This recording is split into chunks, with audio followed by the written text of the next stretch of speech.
The inside scoop with Alex and Jeff.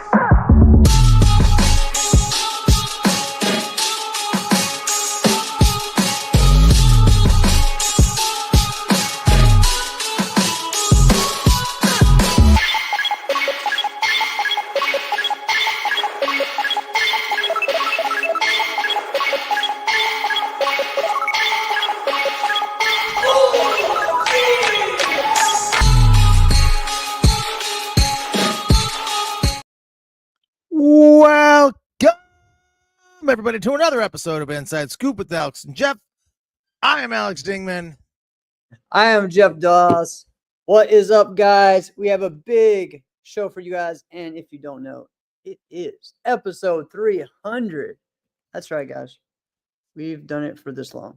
It's kind of crazy, right? One of the coolest things this weekend was all the different people that, just said nice things about our show and how they don't allow phones or things at their dinner table. But if the show is on, then that's the only time. So several families told me that. So that was pretty good compliment. Yes. So Look, we're getting invited over for dinner. I know, right? Crazy. So definitely cool. a great weekend. And a lot of cool compliments about that, about my social media stuff, about the things they see online, about what we do here on Inside Scoop. So, and in the Martial Arts Center Network. So thank you guys for all the support and love and respect. So What was definitely one of the more interesting conversations you had about the show? Let's see, man. I talked a lot this weekend. Let's see. Well, it was cool to see all three girls after our show that we had last week, right? And to talk to their parents and to talk to their parents about how happy they were about the show and how it turned out, and for just giving them the opportunity, and to hear how nervous they were from the parents too about it. So that was pretty cool. Like, you're like, hey man, it's just our show. It's just fun. We're you see me all the time. You see us all the time. And it's just like, yeah, but no, this is like y'all's show. I'm like, whoa, all right. I don't ever think of it as like, this is you and me just hanging out, having a good time, right? Talking about what we love. So Yeah. Yeah. So and that's the other thing. Like, if someone is like, wow, that was a really good show, a lot of times that's a testament to the guest as well. A great guest can make a good show. On the flip side, there's been a few shows where we've had good guests, and I feel like I kind of screwed it up. Oh, there's one in particular that I know that it's like, oh, that was not good. All right. We're not even used gonna get to into that stuff. But yeah, that was funny. But yeah, so I mean, overall, it was a really cool weekend. Sharing with that. Before we get into the weekend, let's just talk about again, like, man, 300 episodes, man. So like, we're getting close to, I guess it'll be 6 years, I think, at the end of this month, I believe. So 300 usually somewhere. It may be in 3 weeks. Yeah, it's in a couple weeks. So pretty exciting. We love what we do. I got a lot of different promoters and also team members, team coaches, either wanting to be on the show or also wanting us to do live shows at their event this year, next year. So lots of cool things, cool opportunities. So excited for that. And yeah, or of course, everyone says, oh, you need to talk about this. You need to talk about this. As soon as something happens, like, what are you going to talk about? So, we love the anticipation. It's hard. And I think, the thing that I don't think people really get until like the show is happening, it's impossible. We can't talk about everything. Right. There's so many events. There's so many tournaments. There's so many things. It's like, I'm being straight throughout the week, all week long. I'm like, oh, I want to talk about this on the show. I got to talk about all week long. And I'm like, oh, I can't wait to tell Jeff this. And I know this is no chance, right? We did that. It'd be a 4-hour show, right? Yeah, we'd be like Joe Rogan. I ain't Joe Rogan. Yeah. You know what I mean? No, ain't Joe Rogan. Yeah. I'm not. Mel Gibson's not jumping on this podcast anytime soon. You know what I mean? That's funny. Yeah. So, but yeah, Chuck overall, Norris might. Chuck Norris might. Saw lots of great legends this weekend, so that was always cool. And I missed a lot too. I was like, wait, I didn't get to see Arnold Shawn, so I was upset about that. There were several people there at the finals that I didn't get to see. So Arnold was there. Yeah, I saw Charlie Lee from distance. I didn't get to see him, but my mom got to talk to him. And again, my mom went this weekend, so she went around and talked to everybody. She had a blast. She came in today. Love to see Charlie again. Brought in my nephew today for classes, and she just said, "Man, that was just a blast. That was so much fun. I had a great time being a part of just the tournament scene again." And Shelly was there with me as well, and both of them just had a great time being a part of it. And I had students there too. So, and I was coaching with Revolution, and I had a lot of private lessons. I was kind of all over the place. So, wow, it was definitely crazy weekend for me. Yeah, John, I know. Finally met my mom, so it's pretty cool. Your mom is like an enigma. Like, it's like, I feel like she's like, your mom is like Paul Bunyan, right? Because in the sense that, like, everybody hears stories about Paul Bunyan, but nobody's seen Paul Bunyan. You know what I mean? Wow, that's funny. But that's the thing is, quite a few people have seen your mom. Yeah. There's a lot of people that are like, I've heard all these stories about your mom. I've never met your mom, right? Yeah. Yeah, because it's been a little bit. Yeah, that's true. That's true. Yeah, I mean, and then there were people that hadn't seen her in a long time, didn't recognize her. You know, even like Jesse Ray was looking for him. He was like, "Is that Rob? Is that Mama Doss? Is that Jeff's mom? What the heck?" Yeah. So it was cool, man. And yeah, I mean, I tell you what, man, this tournament, it's one of the best venues there is, right? It's one of the best areas where you can walk and get food. You don't have to get in the car. And if you want to get in the car, it's not a far trip to awesome food right over the bridge, you know, to in Northern Virginia or DC or whatever. But you don't even have to.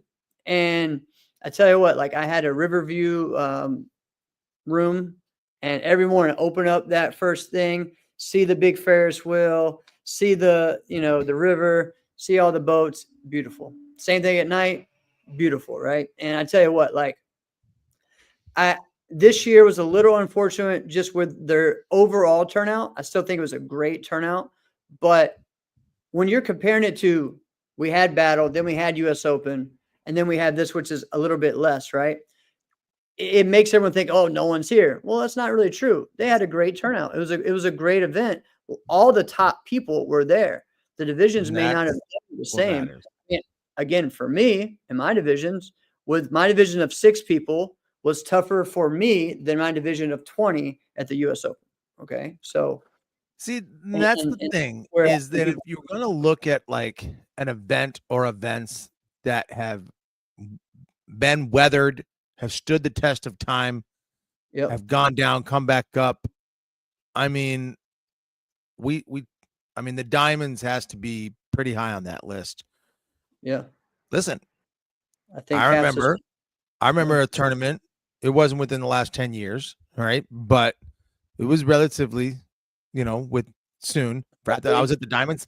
There was 3 guys in our fighting division in my weight class. It was 3, right? Now, one of those guys was Raymond Daniels. Another one was Chance Turner, who at the time, Chance Turner was just an absolute freakish athlete that you think, and you're like, why are you doing sport karate? Right? Why are you doing sport martial arts? You're just a freak of an athlete, right? And then me, right? So be like, but then you like the next year, there's like almost 20. So it's like, you know what? What did John Worley say? Right? He said, "Don't quit, don't die." Right? Exactly. Don't quit, don't die. Right? And another wise thing that he said, he goes, "You know what? No matter how good or how bad things are, times change." Yep. It doesn't always mean for the way that you think it does. But however great or however bad things are, things absolutely will change. Yeah. What are you doing? You're gonna get Right. off. You're gonna get off the ride. I'm not getting off. No, I mean, and again, it's an event that I've gone to for years.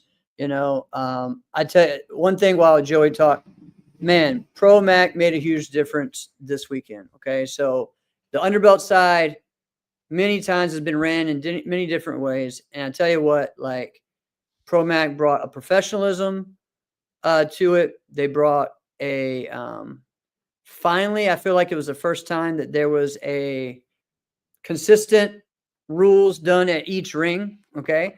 And again, you've been to tournaments like that just because you've been to tournaments in Chicago, where each ring is a little different, right? And each judge does whatever they want. And I feel like they really were trying to make that a big deal. You know, I think they even had to throw a judge out. You know, they kind of got a little mouthy. You know, said guess what they said? Guess what the judge? You know, the classic line that the judge says to people when they're arguing. Come on now, you know it. Well, you don't know who I am. Well, you don't know who I am. You know, that classic martial arts line, right? I thought, you know what I thought you were gonna say? I thought you were gonna say like, "Hey, the judge is always right." I've heard that one so many times. Right. Be like, right. except for when they're not. Right. But you don't know who I am. See, and that's the thing. Is like okay. I brought it up before. Okay. When I referenced the diamonds. Okay. Larry Carnahan doesn't need to email and invite me and to ask me like, hey, would you please be a part of our event? Like, I'd love it if you would. He doesn't have to do that, but he still does. Right. Yeah. And I greatly appreciate that. But if anybody, no. It actually happened at the Diamonds. Remember, I was judging and they were like, hey, Alex, this is the Japanese division. And everybody knows you don't like Japanese forms. And I'm like, that is not true. Right. That's not true at all. Right. Yeah. It was, well, they'd actually like it if you didn't judge this division. Not a problem. Not a problem whatsoever. And I'm okay. Now, if he would have said, hey, listen, we've got a guy in here who actually knows all of these forms. We'd love it if he was in there. I'm like, that makes total sense. Not a problem. I wasn't offended, even when he asked me to step out, when he just said, hey, we know you don't like Japanese forms, which is false, right? But I wasn't offended at all. I'm like, oh, not a problem. I'll step out, right? Listen, and that's the problem is we have to understand that, like, we're here, we're doing this because we enjoy being there. Yes, we do like being a part of the event. We like having a reason that the event is doing something, you know, but it's like, we got to take ourselves out of it. Right. And sure, sometimes it's like a shot to feel like, hey, you're doing a bad job. But yes, sometimes as officials, I'm going to say the we part, because so often for so many years, I always said the you. Sometimes you officials, you guys screw up. I can say the we part now because I'm definitely not on the other side of that anymore. All right. Sometimes we will mess something up. And I think competitors, and I'm glad that they do, feel like I'm more accessible than other referees, that they could just tell me a time that, like, I mess up. Right. Because I'm just more accessible to them, and they can just be like, Alex, you effed that one up. You missed that call. Okay. Yeah. If anybody thought I was going to bat 1,000 and get every single call right, perfect, right? That's just not realistic. No, I actually do try my tail off. I actually think I can. Right. And that's how I approach it, because I actually do think it's tangible. I think I can, right? I haven't achieved it, but I will do that. It will happen. I will get every call right. I will make every call right at one point, right? All right, Alex. So anyways, back to DC. So back to DC. I'm sorry. Guy got thrown out. But again, Pro Mac, again, I just thought brought a great professionalism to it. And they were on the underbelt side, which was the part I think that needed the most support and help. And Saturday was a big day. It was a lot of people there on Saturday. Friday wasn't as much on that side, but it was a great way to start out. And it was cool. They had the underbelt grands that they did at 4:00. It ran smoothly.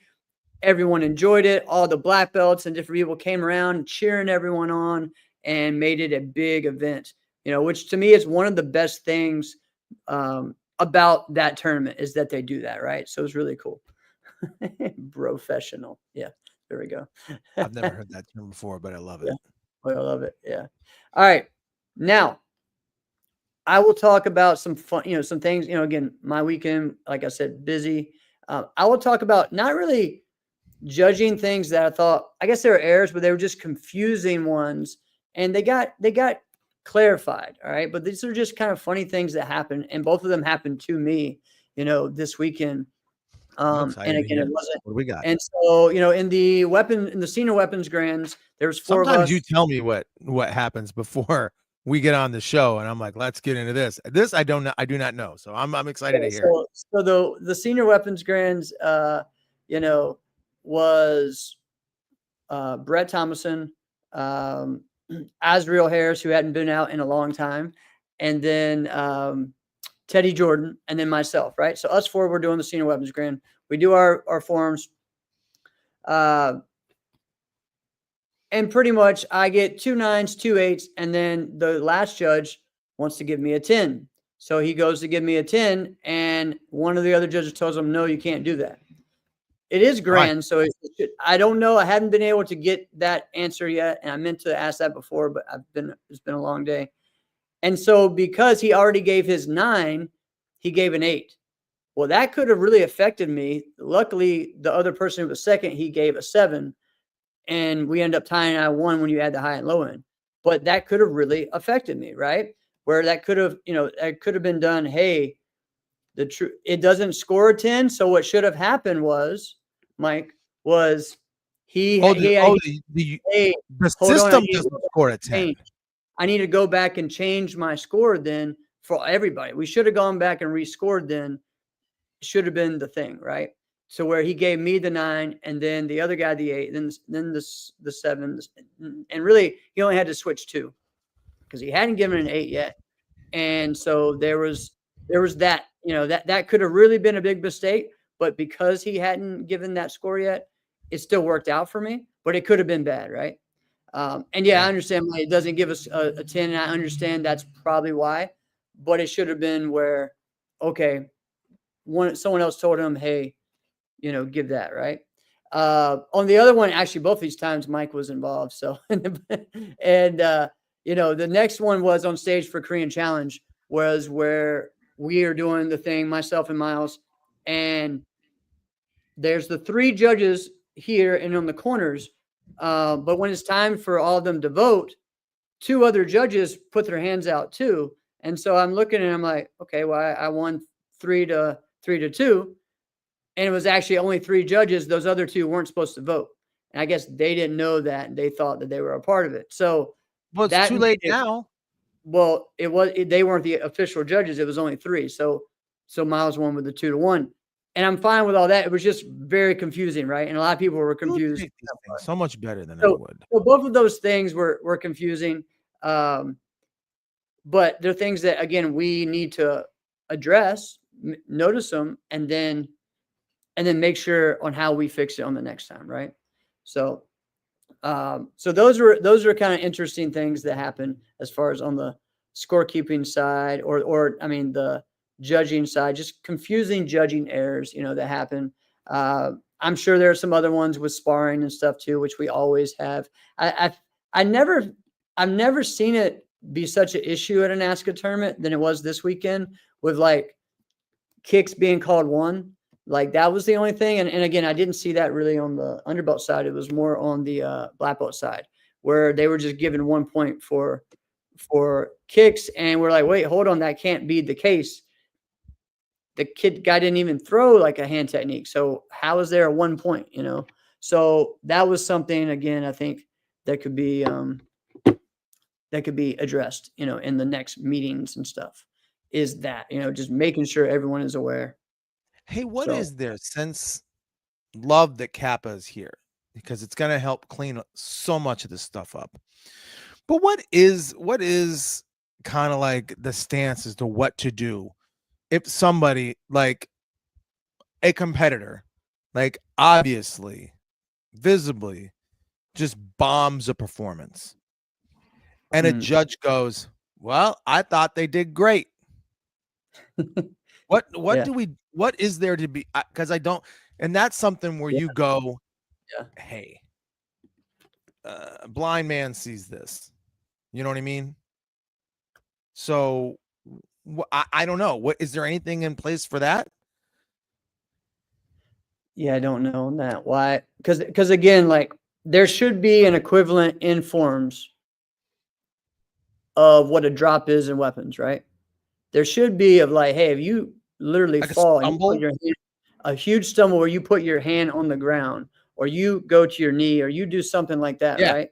Somebody goes Um, to do a trick and they there just needs to be something fall. in there that is considered the same. You know what I mean? Because I think that happens a lot where I've seen people really fall out of the technique, Fall. catch themselves, and still win or still make in the top two. Yeah. But even then, so like that when you were bringing up like, hey, what do I mean? This person didn't even throw a punch. How are they getting 1 point? And for an Yeah. official to go, hey, I thought it landed. I thought Yeah. their punch landed. And you go, What hey, punch? You did a what decide. punch? Right. Same thing. Like, oh, 2 points. But like this person didn't pick their foot up. Yeah. This person didn't pick their foot up. How are you holding up 2? Doesn't make any Here's a sense. question. Yeah. Here's a question by Leandro. Why was 1300 Girls Weapons on the show a show of hands? I think on that they didn't have the scorecards. Couldn't get the computer thing figured out. Something was going on, and so they did a show of hands. Honestly, to me, I mean, it's only 2 people. I mean, there's leagues where I live here where if there's 2 people, they only do a show of hands. They don't do a score because it's pretty much what you're doing anyway. That way, there's less chance to mess it up, right? But it was kind of weird how there were 3 different ways being judged at that. But yeah, John says it was the computer issue is the reason why. So Joey's saying the internet signal. I think that is an Yeah, issue more they do often that than at, not they do that at for TCT as events. well, Sam. Yeah. So the internet signal, I was talking to um Mick Schneider and Emily Cooper. And they're like, what do you guys have in place? Because like, how do you go in to a tournament in a hotel ballroom where you have no idea what it's going to be like? Right. And it did blow my like the amount of things that they have to do, right? Yeah. And they're not the tournament, by the way. They're not even the tournament. Though Right. I give so much credit to sportmartialarts.com. Mad Action is great Well, too. man, Mad Action, yeah, man. yeah. I love Mad Action. I don't There's a I lot of don't things. know that I love one more than the other. I just they do so much that goes unseen. But I just Yeah. didn't have this conversation with Hunter or Mad Action. All right. Right. I had it with Nick. And they have to like sometimes bring their own Wi-Fi system, not a normal home Right. Wi-Fi. It's like a massive, like industrial. He called it MiFi. And for all you tech guys who know what who know what I Yeah. might have mentioned, right? Thank you. Chime in, say something, because obviously I don't know. I just remember thinking, like, why do you guys have to do all of that? And it's not even your tournament, Right. right? Right. And that's where you go to like a congrats to say like it's not your tournament, but without you this thing falls flat on its face. But that's the same thing like Greg Ruth, it's not your tournament, but without you it falls flat on its face. Eric Presley, it's not your tournament, but without you it falls flat on its face. And that just says that like man, for a high level tournament to really function well, Yeah. there is not a person. There is not a small team that does that. It's a Yeah. huge, massive team, Huge. right? Yeah. And Exactly. so that's why, unfortunately, if a guy has to get pulled out of a ring, you got to take yourself out of it. Look at that. Look at how insignificant we are in that big picture. All right, I'm Right. going to derail this way too much. I don't know. I already have. This is my fault. I'm sorry. Yeah. All right. So let's go with, let's see, what were some of the biggest wins, all right, of this weekend that we saw? We're not going to get into our fighting side yet because we're about to bring on Kristhian, and he's going to share all that. We're going to have a lot of, and he had a big win this weekend. But guys, in the comments, share what were some of the biggest wins that you saw this weekend that stood out, you know? Again, Mitchell Street winning the junior overall Forms Grand was a huge one. Gavin Dollar Height winning was huge. Those two guys killed it. You know, Pia had another successful weekend. Avery had a successful weekend winning the weapons. You know, same thing with Amanda Duarte winning the Forms overall. Maddie Wiersma winning the girls overall for the weapons. And let's see, did I miss another? Oh, the little guys. Yeah, Michael Molino winning both the Forms and the weapons. So, you know, on the junior side, that was huge. There was lots of big, you know, good, I wouldn't say upsets, but just some people that needed wins on the junior side in fighting. And we'll probably talk about that in a little bit as well. Word. And then, you know, the adults, man, like great performances in the finals. You know, you have Diego winning, you got Philip Brumet, you got Esteban. All those guys are crazy, you know. Awesome, Anthony. That's a good one to share. Showtime was great. Is that what they're calling them? Showtime? That's their team. Yeah, that's their team. Team Showtime is the Molinas. Okay. Yep. And then, yeah, Haley I'd Glass. love to have the Molinas back on again. They were a fun time. They were. We had a great time talking with them and their family this week. So always great people. Thanks, Joey. I appreciate that. The Korean Forms final on both was really cool. Was fun. It was a good time. Glad that they continue to feature us on there, and looking forward to some type of more consistency on, you know, what we're doing with the rules, what we're doing as far as prize money, and also what we are doing as far as, you know, if all tournaments are going to have it, right?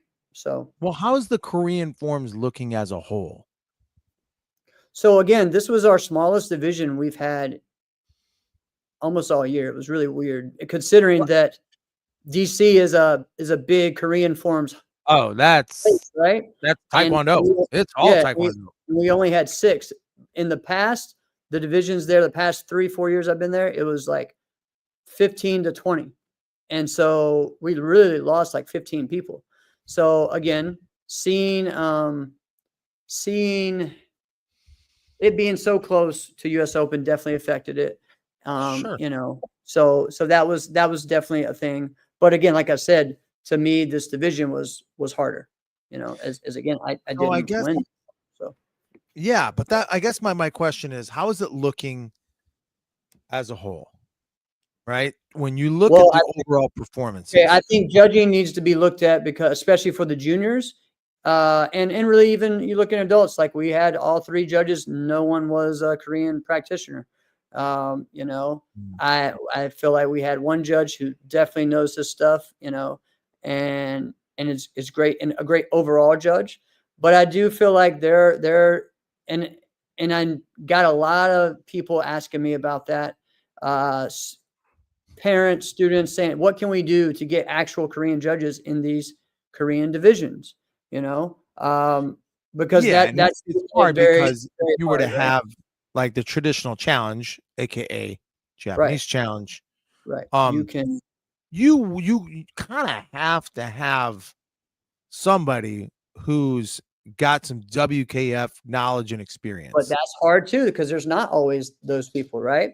And that was the reason why I pitched doing the Korean challenge first instead of doing all the junior Korean divisions that they ended up adding, because now you're having that they're just in the same, they have the same judges for traditional weapons, traditional forms, which is pretty much Japanese, and Korean forms. So you're having the same judges judge all those.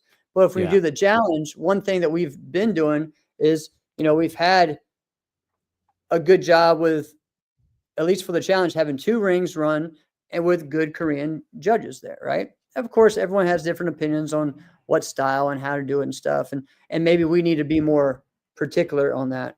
But I do think people are getting better, but I also do think that it's up to the judges to really start.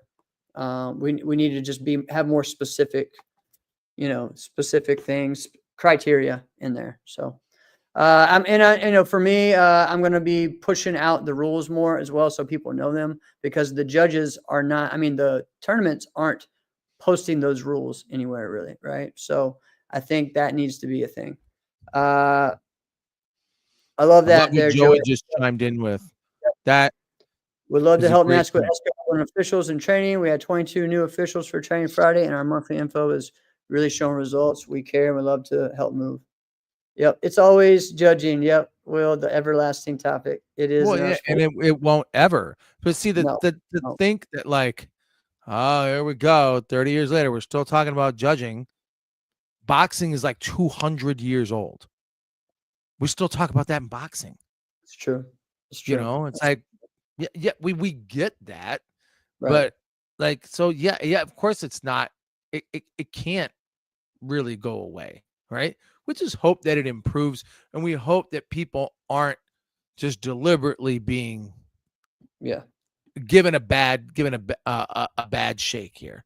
So we want everyone to have their fair chance to get out there and win. And I actually think that this sport, more than others, you have access to, and you have a tangible shot to beat the top person in your sport more than other sports, right? Whoever the top person is in your sport, you may not even sniff the opportunity to even compete or perform against them. But in our sport, you actually do head to head, and it could be immediately. I would like evolution, because if you do go back and say, yeah, well, what was your sport 40 years ago? Same dang thing. Like there should be improvement, but I do love the dynamic of our sport so much. But I was going to ask you a question, Jim. Can I ask you something really quick? We're going to bring on our guests. Let's do that. The 10, let's say you would have got that 10. Oh, right. Okay. Well, what did you feel about your performance? Did you feel like, heck yeah, this was a 10?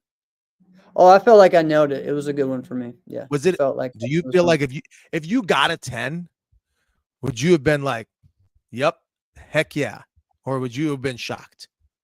I don't ever think about those things. I mean, listen. I mean, I know, but now it's after the fact. I know, but like 10s to me is like, it's just someone's opinion. It's all subjective. So it's just like, I mean, to that person, they liked it. The other person on the other end maybe gave me. I've gotten 2 10s before and 2 6s before in the same. All right. So, I mean, I'm just telling you, like, all right. So you just never know, right? You just really never know. So you could say that it was perfect, but that one person had you in 3rd place or had you in 4th place.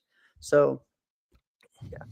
It's just all, for me, I went out there and killed it, and I thought it was one of my better forms of the year. So that's all I had to do. All right, let's bring up the man. What's up, Kristhian, the new champ? What's up, guys? How are you? Oh, man. Love to see you. We're glad you're here. Congratulations. Thank you. Let's get into it, my friend. Yes, sir. Yes, sir. Let's do it. How you feeling? Right. Yeah, how you feeling, man? This was my 2nd time winning this tournament, so it was a similar feeling. It was definitely gratifying. Yeah, you won it again not that long ago. Was it last year or the year before? No, the last time I won. So it's funny. The last time I was at this event, it was in 2022. Okay. What was a couple years back? Yeah, I had just came back from that injury, from that knockout. So that was my first overall since the knockout. So that one was very special for me, because I was like, damn, like I really, really made it. Like I came back. And then I wasn't able to go to this event for those 3 years, and now coming back, it was definitely special too. Yeah, man. Yeah, you were killing it. And again, I mean, the biggest thing of the night was both of the overalls were 10-point spreads, and Enrique was was on fire, and you kept what we all saw at US Open, that team fight, like that back fist, man. It's on point right now, man. What's going on? Oh man, it's funny because I've been working on my legs more than my hand, if I'm being honest. But no, actually, yeah, the back fist has been working. A fair amount of sense. Yeah, it does. Yeah, no, I've been working on that back fist.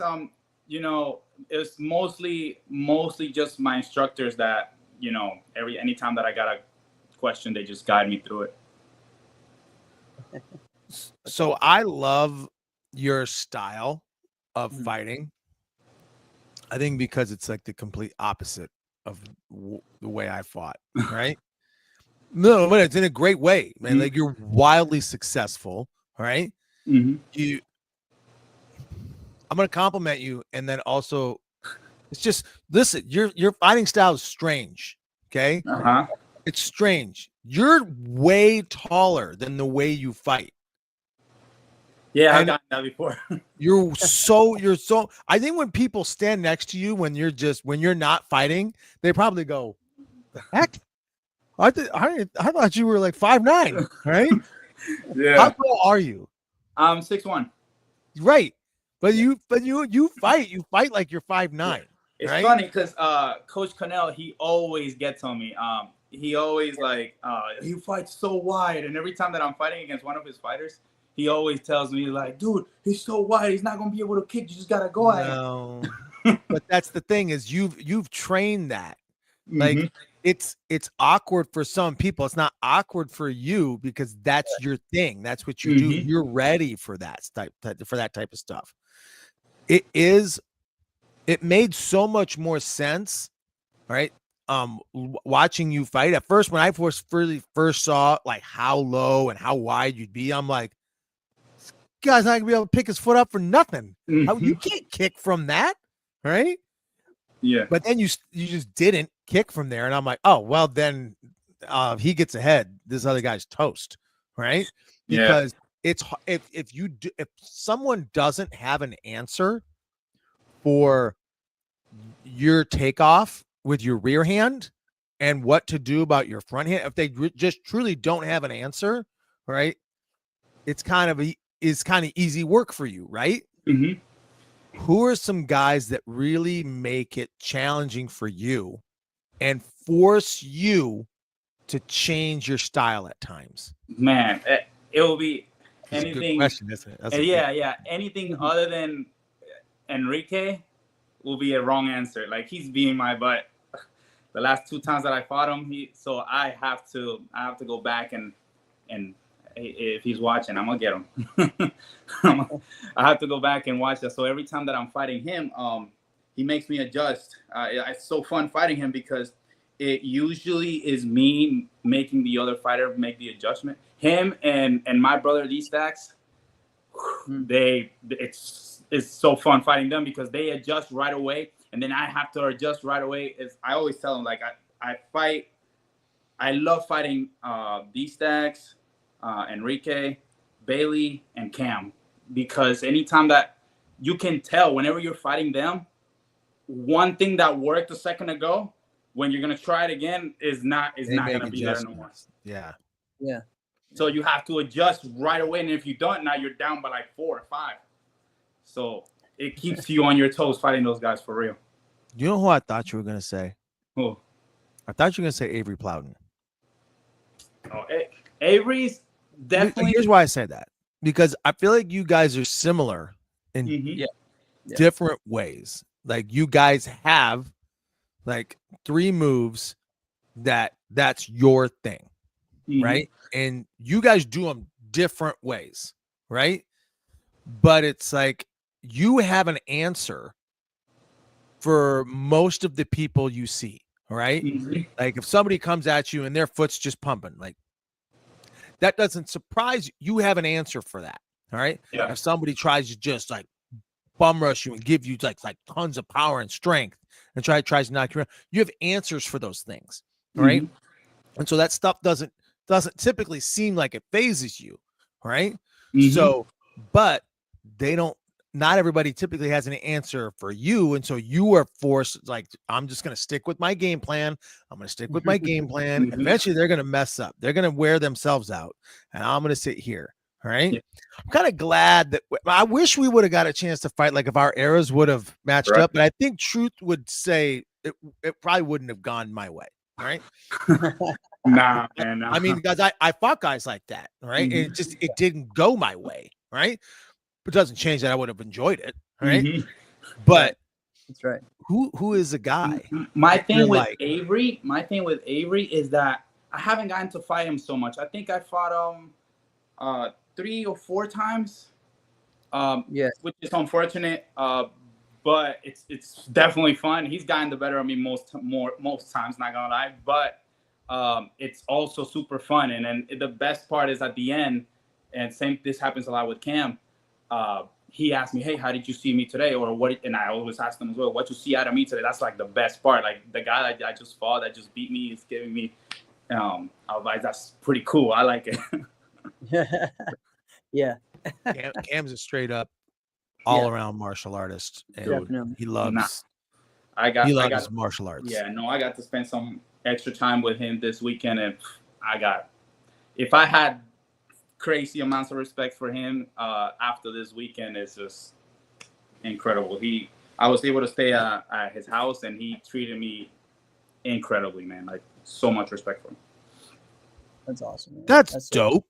Yeah, no, and I was because we had been planning to do a seminar at his school for a while, but it never matched up with my schedule. You know, having to teach over here, and the only time that I have off is usually like during the summer. But during the summer, he's also super busy, so it had never like worked out. But at the end of this weekend, we were able to make it work, and I was able to teach that seminar at his school, and it was so dope, man. I was so impressed with his kids, not gonna lie. That's cool, man. So Kristhian, what besides the final fight, what do you feel was your best fight leading to that? Besides the final fight, yeah, my grands with Hunter, that was my first time fighting him.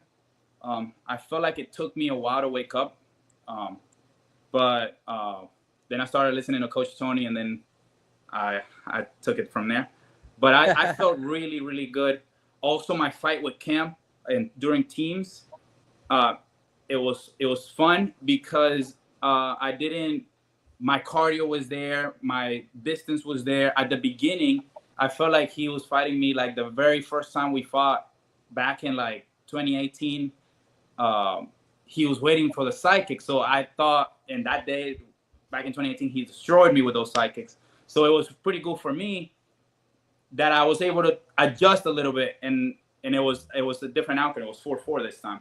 So I thought that fight was one of my best ones because I could win a fight, but I was like, dang, I'm super tired after that fight, or like, oh, I have to fight this fight. You know, I'm not feeling my best. But after that fight, I felt comfortable. I felt that my distance was there, my arms weren't hurting, everything was on point. So those 2 fights were really, really good.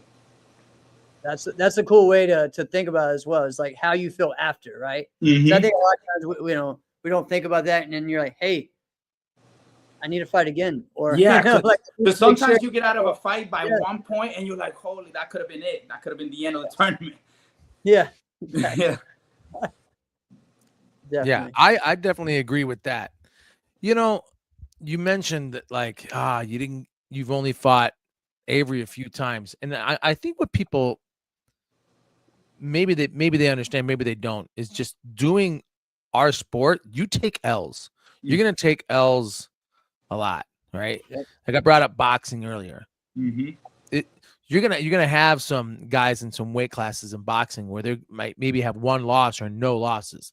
That's not a thing with us, right? Right. You're gonna take L's, and you're gonna take them. Obviously, you're gonna take them more early, right? Mm-hmm. But even the best fighters in the world, I still think Bailey Murphy is the best fighter in the world. He lost a couple times this year, right? Mm-hmm. Right. So, who's somebody you wish you were like, you know what? I saw that guy's career. I never fought that guy. That could have been fun. My students ask me this all the time. Oh, because, really? Yeah, because one of my favorite fighters growing up was Ross, but I actually got to fight him twice. That was definitely a dream come true. But some guys that I wish I would have fought, and I think I would have done all right. My students gonna hate me for this. I think I would have done all right against Salt. And I think you could have had. Oh yeah. Yes, I think because you would have had to have like an impeccable game plan. Yeah, no, most definitely. But I'm not saying that I was gonna beat him, but I'm just thinking it's gonna be really, really fun because the step in wasn't really a thing back then. It like some people would throw it and it would look like it was an accident. It wasn't intentional. And I always joke about it. It was like, man, my step in game, nah. But I feel like they weren't used to seeing step-ins back then, and so I think it would have been really, really fun. I probably would have gotten my butt kicked, but I think I just saying that I stepped in on Sol Moradi's pick one time. I think that's the highlight. Yeah, no, that definitely would have been a highlight. Yeah, that would have been. I mean, those type of fights are what I enjoy. Is the clashing of styles, and I think that definitely for you get up hyped for that, right? Mm-hmm. Not just hands versus hands, or just kick first kick. Like, how can I take what he's amazing at and use what I'm amazing at? And they're opposite, but most of the time that's part of the mentality. Before every time I teach my seminars, and every time that what Aveda is saying that is true. He's on the left side is barbecue chicken. No, but but that's a real thing. It's a Listen, there's a reason. There's a reason why my kids ask me, Dad, how come you fight with your right side? Because I intentionally train them to just fight with their left, right?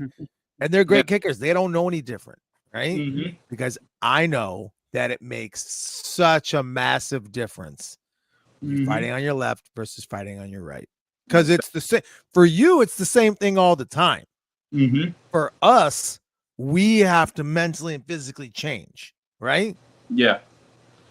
No, and like I was saying, the mentality part is so important, because if you start thinking about what the other guy is good at, you probably won't be very successful against that guy. You have to think, okay, he's good with his legs, but you know what? I'm also pretty good with my hands, and we're going to have to see how good he is with his leg. Sometimes it goes your way, sometimes it goes the other guy's way, but your mentality has to be, all right, let's see how good he actually is.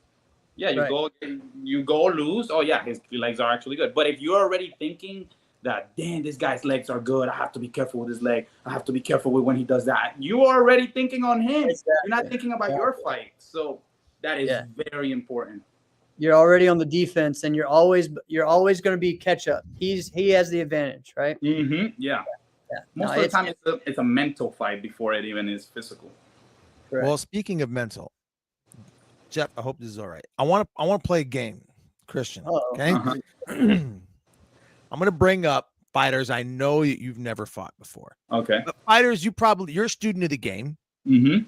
So right? I don't know. We saw that question once, a couple years ago, and he didn't do that well. No, it's foreign people, man. They were showing me foreign people, and I was like, dude, I don't know. Well, spoiler alert: they're not foreign people. They're not. But game I want to play. I want to throw some names out, and I want you to tell me if you fought them, what your game plan would be. All right. If I don't recognize them, you tell me he's a kicker. Come on, you should recognize him. Let's see. All right. Preston Clements.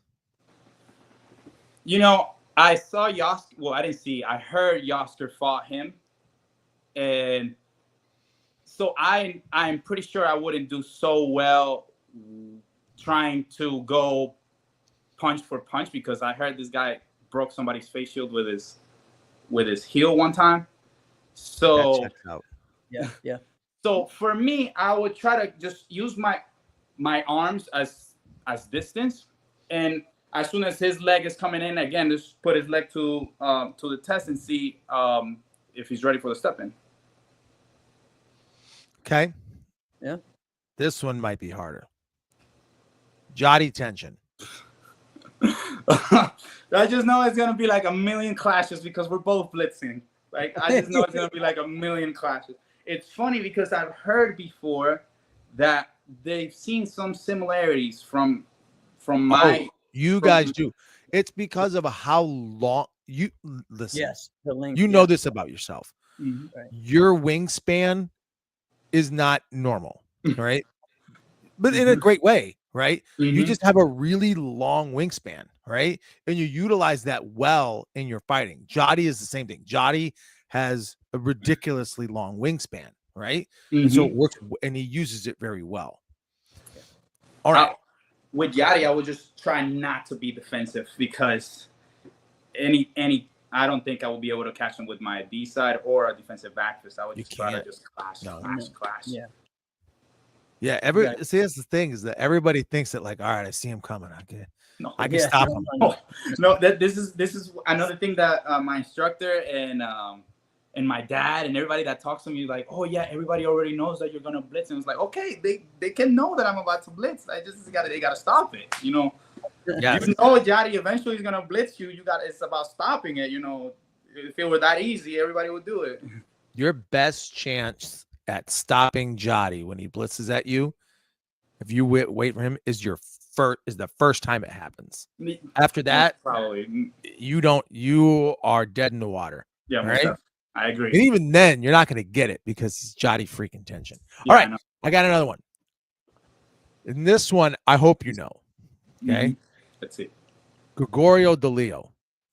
Okay, so I've heard that he's like, I hung out with Ennio from yeah, and he was telling me that he's like the GOAT of Italian fighters. Yes. Yeah. So, but when I asked him, he was like, he's just cardio was like he will fight you the same way, whether it was 3 rounds, 4 rounds, 2 rounds, 1 round. It was just a matter of being able to hang with him.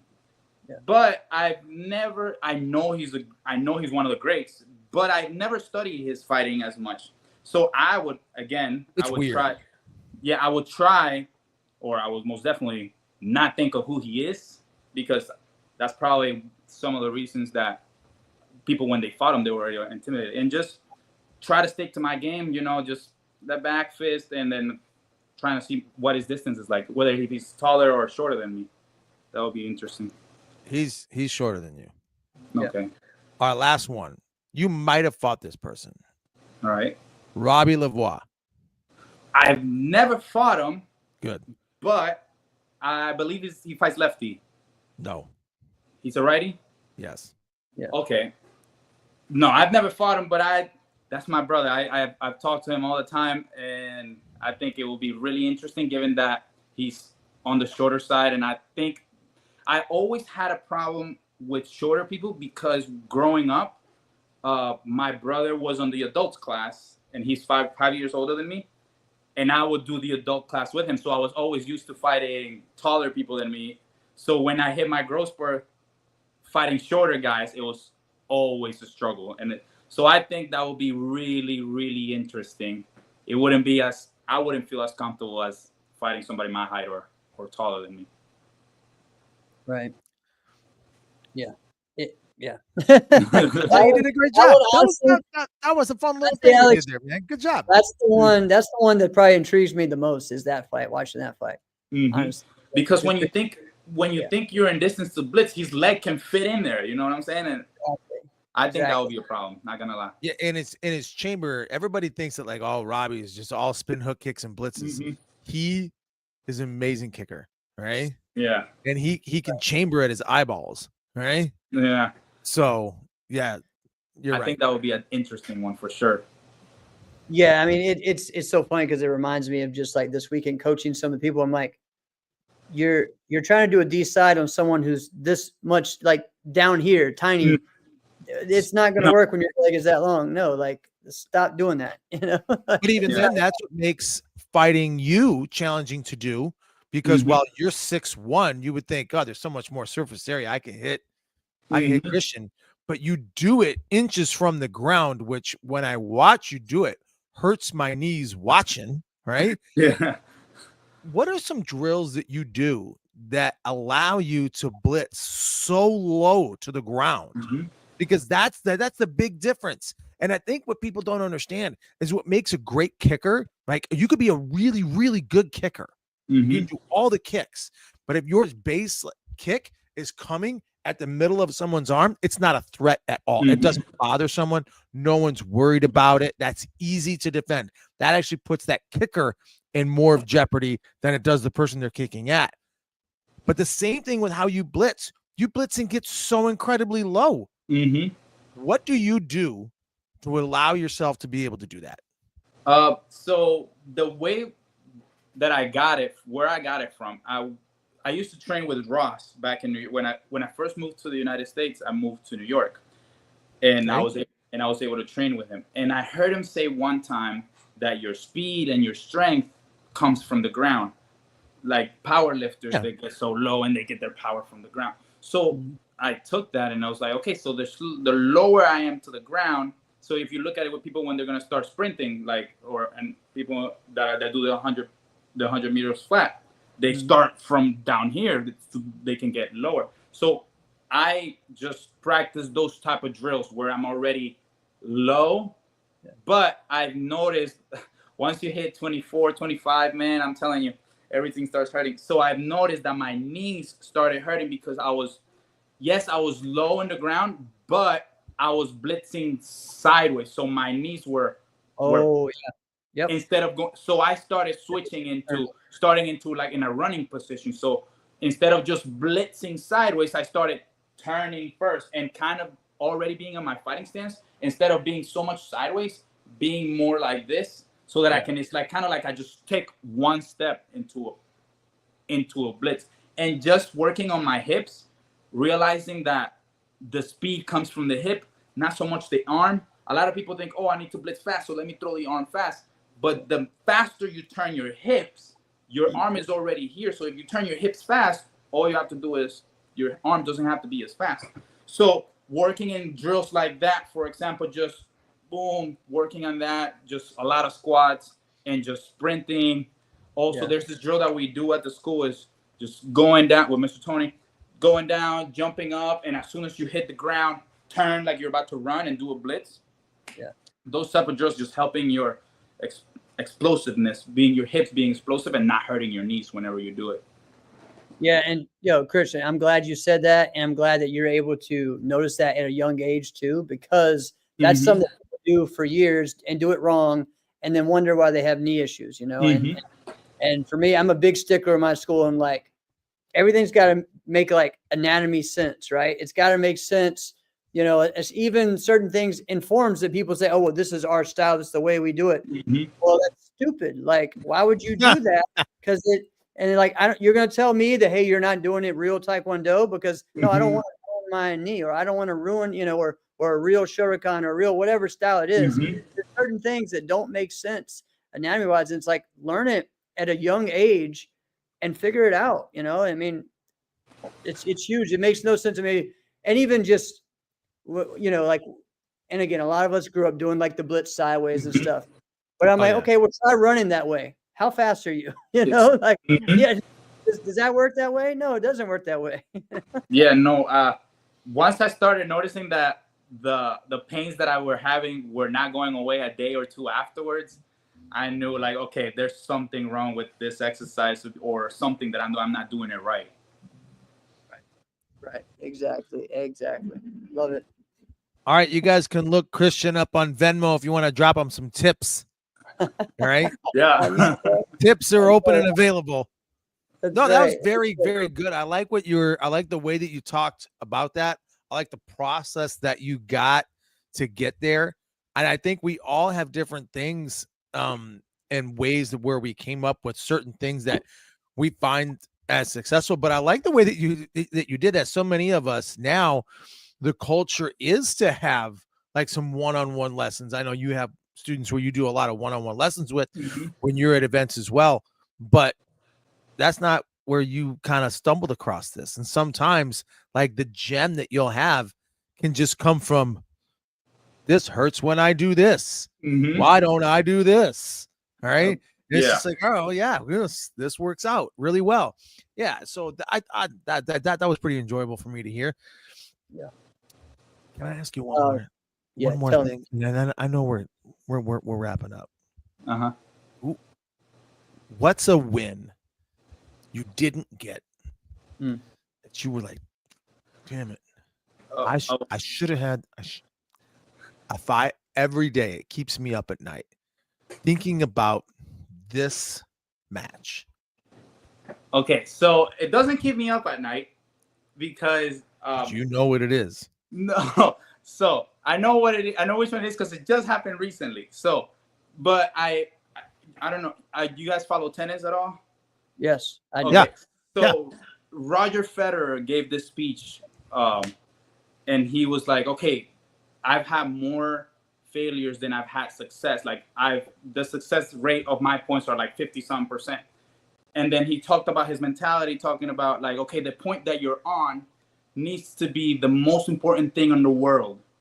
But once that point is done, it's done because the next point is the most important thing in the world. So I take that into my fights as well. I try at the beginning of my career, like I'm still young, but like at the very first few years, I took so many things personal, like, oh my God, I lost to that guy. Like, oh, like what the heck? Like he beat me, now he's winning. Like I used to take so much things personal, and I felt like that held me back so much. Instead of just seeing things objectively, okay, I lost. Forget who I lost to. Why did I lose? What happened? Let's go fix it. Instead of thinking, oh, I lost to that guy. Oh my God. But the one fight that keeps me up, and I'm gonna tell him about this later when I talk to him. The last overall. No. The ones that actually does keep me up is when they DQ'd me at Pan Am's last year. Okay, yeah. Oh, dude. That one, yeah. Oh, we talked about that one. That one hurts because there's a little backstory here.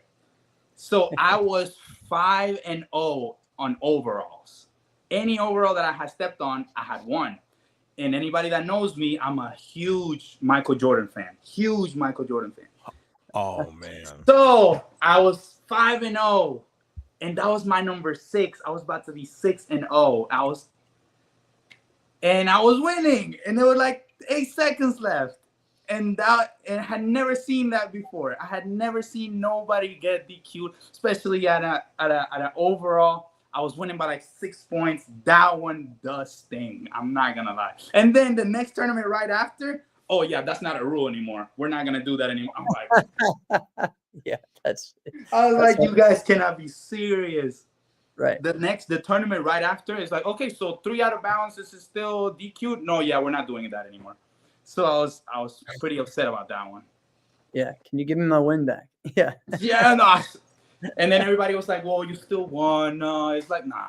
Like 20 years from now, when people look at the history books, they're going to be like, who won Pan Am's 2024? They're going to see Ryan George. They're not going to see me. That one does sting. It stings a lot. Yeah. I think that would be the same for me.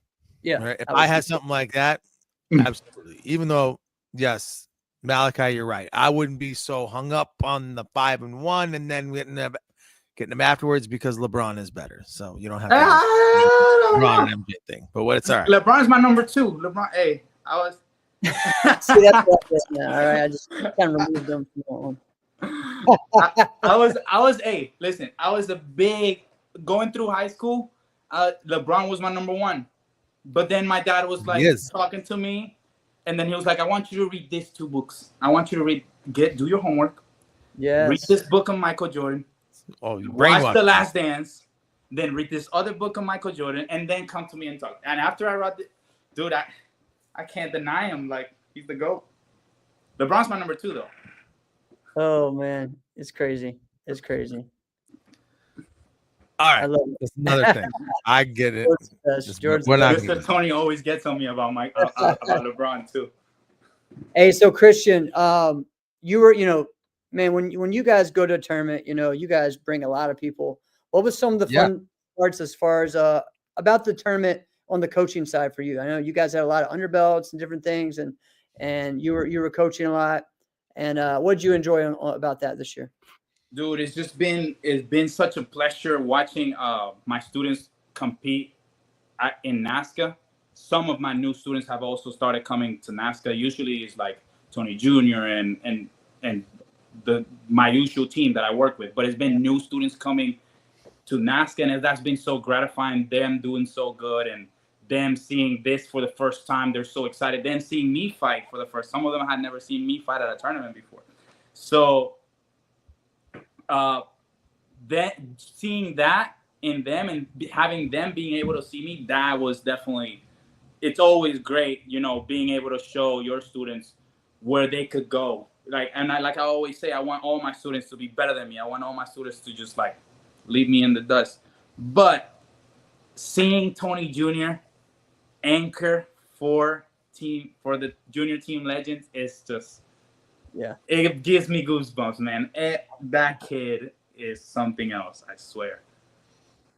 I love that. I love that, man. He's 13, 14, and he's anchoring for the team.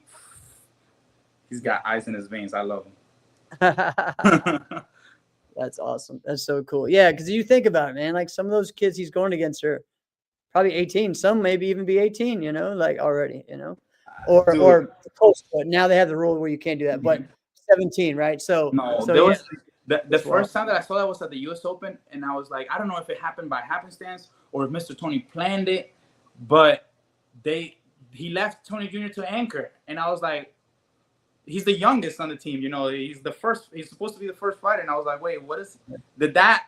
But there isn't. It's always just assumed that like the youngest one is going to be the first, but there isn't actually a rule. You can change up the ages however you want. And they just have to match. I was like, but everybody always sends the 16, 17 one last because that's the best. But strategy wise, it might not be the best idea. I haven't asked Mr. Tony. I got to ask him if that was planned or how, or the other coach want that. But like having Tony Jr. as an anchor, that kid is crazy, man. He's insane.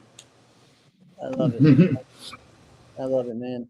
Yo, Kristhian, man, congrats. This is your 6th overall, right? That's right. Yes. Oh man, that's awesome, man. It's awesome. And again, it's really cool to see, you care when you keep in track, you know what I mean? Like you're game, you're excited about it. And yeah, I mean, I know what that means, man. It means for you. Number 6 had ducked me for a while, man. I was on a roll and then I lost a couple and then I'm back. I think I'm back on track. Back on track, man. I love it. I love it. What's the next event for you? I think America. If God willing, I should be at America. Awesome. Awesome. And are you looking to do some other things as far as some overseas events as well? Unfortunately, right at this, dude, I made the WACO team, the WACO USA team 2 years ago. But unfortunately, my immigration situation right now, I'm under my dad's asylum case, and that's it's still under review. It hasn't been approved nor denied. Of course, I'm legal here, but the way asylum works is that if you can't leave, if you leave the country, then you can't come back because the U.S. looks at it like, well, if you're asking for asylum, why don't you ask asylum wherever you're going? Right. And so, and to go out is like a whole ordeal. You have to ask for a permit, and then it just depends on whatever, like, whenever you're coming back, if the officer is in a bad mood and he doesn't you don't want to get hung up on the border at just like some happen chance like that. You don't know what's gonna happen. That's what they told me. How long you'll be with that. That's what they told me. They were like, well, you can have a permit, you can go, and then if everything goes well, you can come back, but it just depends on what that officer is for lunch that day. If he's not feeling good, exactly, he's not having a good day, he doesn't want to let you back in, you go talk to someone who's crossed the border at Tijuana before. It could be me. And you might not get over. So I'm in the process of hopefully switching, going from asylum into what is it called? Skills and extraordinary skills and talent visa. I'm in the process in between doing that. Hopefully, by next year, hopefully I should be able to, because I've been wanting to do WACO for so long, dude, and I haven't been able to, but. Crossing my fingers that I can soon. dude, I applaud you for that because Yeah. my family, they're, all immigrants and they went through all of this big time. My mom was in the chat. She had to go through it as well. So it's a big deal, but Mhm. some of the best patriots that the nation has seen are people who have to actually go through that. So I applaud you, man. I'm really proud of you. Thank you. This is fun. Can I share with you guys something random? Is that all right? Yeah. That's cool. I was gonna do it anyway, but anyway. So I got this. Do you know what this shirt is? Do you know what I'm wearing right now? Oh yeah. Yep. Of course. Listen, we missed the boat on making some real money. All right. These dude perfect guys, right? My kids love it, right? Mm-hmm. Yeah. They My nephew. talk about a bunch of just college roommate jokesters who in like 2008 when they were like, oh, what's this? YouTube, it's a thing. You can video yourself and upload it. Let's do that. And then just do trick shots. And they're like, I call this the over the shoulder off your knee shot. And then the ball goes in, right? Whatever, right? Now they're on tour. They're on tour. They were in Orlando, right? basically. Yeah. So, well, my wife and kids, we go see them, and then when you go there, I have no idea what it's going to be like. You know what it was? It was just a bunch of guys like me bringing their kids, and I'm like, you mean to tell me, in this place full, this whole stadium, right, arena, right, is full. There's people there. I'm too perfect. I need the purple Hoser shirt. Like what? What are we talking about? Right? $50 a shirt. I'm not doing it. Right? Like what in the world happened? How do we create a martial arts equivalent? Something like this. What do we do? That's right. Let's figure it out. Because these guys are just out there, just being jokesters. I'm going to tell you, but they do some physical stuff. It was pretty impressive, right? Some of the stuff, I'm like, I couldn't have done that, right? Well, especially on tour, they have to do it live. It's not like they get all the tapes. Yeah. Like it's. But like, what do they do? Like battles, or do they do trick shots at the? They do both. Like there was one where they and I'm like, I was thinking the same thing. Like, what are you guys gonna do, right? Well, I'm paying money. I have no idea what I'm paying money to go see, right? And so like, all right, let's see what happens here. So one of the things that they had to do was they like teamed up, and then they had guys that were like up on this big, like it was, let's call it a ladder, right? So they're up on the top and they're like on bungee cords. So one guy is throwing them like a basketball, and they have to like bungee catch it, go all the way up to like basically the top of the stadium, right, and make the shot, and it's got to go through like 4 different basketball hoops. And it's like, all right, I guess we're watching this live, but it was really cool because they were actually doing it. Let's get back on topic though. How do we create a martial arts equivalent of that, and what the heck is that, right? Yeah, I think people are trying to on their social media, but I don't know. I mean, these memes. Yeah, I think that page that was posting like only like a certain, like just the point, like a highlight of the point, fight films. Yeah, I think that page had it going, and they were growing pretty well. I think that might have been because now it's all reels and TikTok and like. You talking about like the fight films thing? Yeah. I think that was taking off, and I was like, oh, everybody wants to be on fight films. I think something like that, but like in TikTok format instead of just an actual post. Yeah, that's interesting. All right, that's your next endeavor, Christian. I'm gonna be. No, that's your next endeavor. That's what it is. Let me know. I'll invest. I'm gonna get my brother on it. He's trying the TikTok thing. I'm gonna get my brother on it. There you go. Awesome, man. Awesome. Well, Kristhian, man, this was awesome having you on, and we're looking forward to having you again in the future. Sure. Good luck on everything that's going on, man, and let's keep that momentum rolling. Yes, sir. All righty. Thank you. This has been another episode of Inside Scoop with Alex and Jeff. I'm Alex Dingman. I'm Jeff Doss. See you guys next week. Thanks, Kristhian.